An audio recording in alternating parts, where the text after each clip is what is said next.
We got Georgia Tech in year, I guess this is 2.5 for Brent Key. Their over under is 5.5, right? And obviously they had some momentum down the stretch. And what I'll say is like specifically with Haynes King, right? Does he continue to take a step forward? I loved what he did on the ground. I still thought he was inaccurate at times. I still think in big time games or games that they could have won, Eric Singleton and others, they didn't quite take advantage of their weapons that they could have.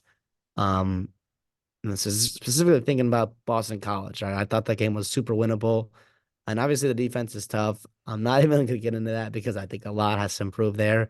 But specifically on offense, Haynes King, right? How does he look, in his second year in Georgia Tech? Yeah, my question is, can your freaking run defense improve, dude? I mean, it has been shredded these last 2 years, and I got a lot of hate for saying that the front seven of Georgia Tech was not as good as I think some casuals thought it was like 2 years ago with Keon White and Charlie Thomas and co there.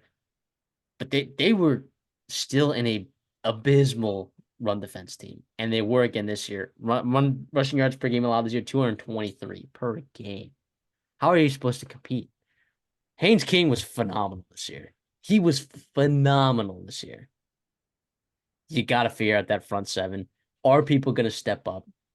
That linebacker position evaded the team last year.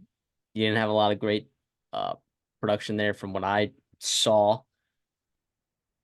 But yeah, I mean, that is my biggest question. Like, are some guys on the defensive line and the linebackers, are we gonna hear a lot of buzz about some of these guys come spring practice time? Yeah. I mean, you lose Kyle Kennard. Kyle Kennard's a guy that we liked here. And I don't know, you bring in, four guys in that front seven, four of your nine transfers are in that front seven. So that to me tells you at least that staff acknowledges it's a big time need. And hopefully they're trying to address it and attack it. And we'll see how it looks after spring.